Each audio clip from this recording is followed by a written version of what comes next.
जय भीम साथियों, आप सभी से कहना चाहूंगा कि आप नहीं बोले तो बोलेगा कौन।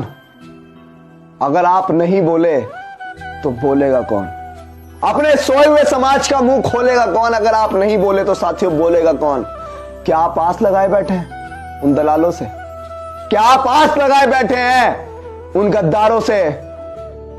हमारे सबसे बड़े धनुधर एकलव्य का छल से अंगूठा काटने वालों से? क्या आप आस लगाए बैठे हैं उन गद्दारों से? मां सावित्रीबाई फूले के ऊपर गोबर फेंकने वालों से? क्या आप आस लगाए बैठे हैं उन दलालों से, उन गद्दारों से, उन मक्कारों से? क्या आप आस लगाए बैठे हैं? साथियों, अगर आप आज नहीं जागे तो आगे आएगा कौन? अपने सोए हुए समाज को जगाएगा कौन? अगर आप नहीं बोले तो साथियों बोलेगा कौन? आप कब तक बनेंगे दूसरों की भीड़ का हिस्सा?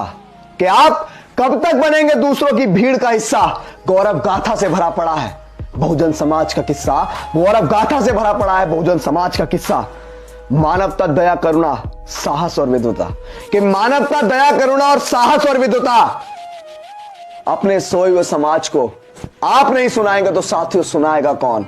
आप नहीं सुनाएंगे तो साथियों सुनाएगा कौन? आप नहीं बोले तो बोलेगा कौन? अपने सोए हुए समाज का मुंह खोलेगा कौन? पता है किसने कहा था हमें बोलने वाला समाज? पता है किसने कहा था हमें बोलने वाला समाज बनाना है? एससी, एसटी, ओबीसी, माइनॉरिटी को मिल बहुजन समाज बनकर इस देश की सत्ता को हथियाना है। उन्होंने घर छोड़ा, नौकरी छोड़ी, अविवाहित रहे। उन्होंने घर छोड़ा, नौकरी छोड़ी, अविवाहित रहे। हमारे मान्यवर काशीराम साहब के लगाए हुए पौधे को अब सींचेगा कौन? इस देश में अपने लोगों को जाति दलदल से अब खींचेगा कौन? साथियों, अगर आप नहीं बोले तो अब बोलेगा कौन? अपने सोए हुए समाज का मुंह खोलेगा कौन? अगर आप नहीं बोले तो साथियों बोलेगा कौन? मान्यवर काशीराम साहब एक बात कह के गए थे कि जिनके हुक्मरान होते हैं उनके साथ कभी अत्याचार नहीं होते हैं।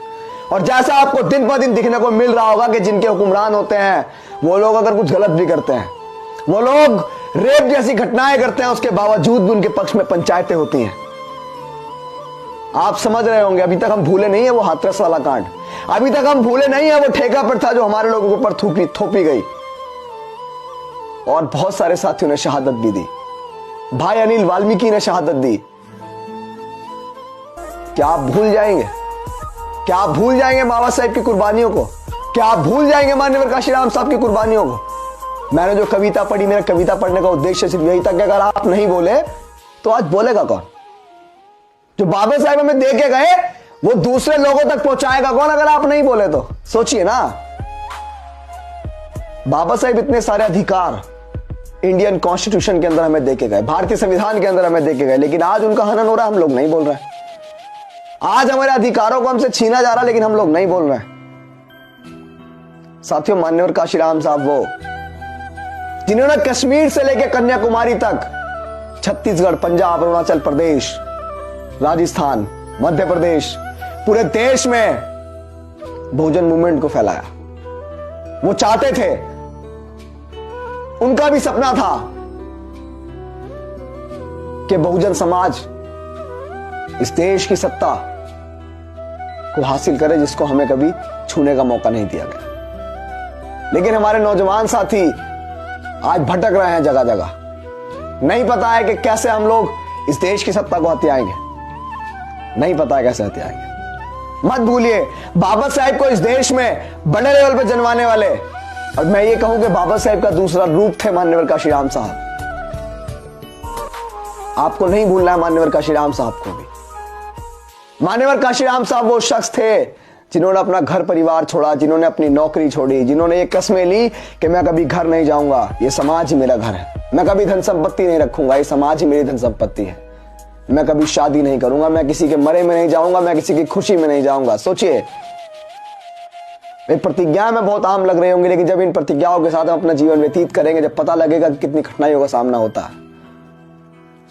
20 किलोमीटर की दूरी थी, मान्यवर काशीराम साहब एक सभा कर रहे थे, मात्र 20 किलोमीटर की दूरी थी। पिता की मृत्यु हो गई। जब पता लगा कि साहब आपके पिता की मृत्यु हो चुकी है, साहब मात्र 20 किलोमीटर दूर थे, चाहते तो जा सकते थे, लेकिन कहा कि नहीं, ये जितने सारे लोग सभा में बैठे हैं सब मेरे बाप है, इस समाज का दर्द होता है, लेकिन हम लोग उस समाज के दर्द को नहीं समझ रहे हैं। हमारी आंखों के सामने हमारे भाइयों को, हमारी बहनों को मारा जाता है, पीटा जाता है, हमारे समाज के ऊपर गाली गलौज करी जाती है, लेकिन हम लोग सिर्फ देखते रहते हैं। हम लोग आवाज नहीं उठाते हैं।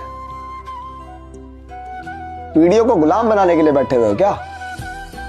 चाहते हो कि हमारे आने वाले बच्चे जो है कभी खुलकर सांस ना ले पाए?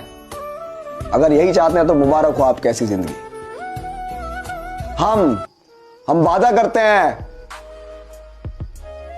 कि गुलामी की जिंदगी से अच्छी तो सम्मान की मौत है। सम्मान से जिए, मान सम्मान स्वाभिमान सर्वोपरि है, उसके बिना जिंदगी नहीं है। वरना यूं दुनिया में जीने के लिए लाखों लोग आते हैं और लाखों ऐसे ही चले जाते हैं। लेकिन इस संसार को कुछ कारण दीजिए जो संसार आपको याद रखे। मान्यवर काशीराम साहब अमर रहे। जय भीम, जय भारत, जय संविधान।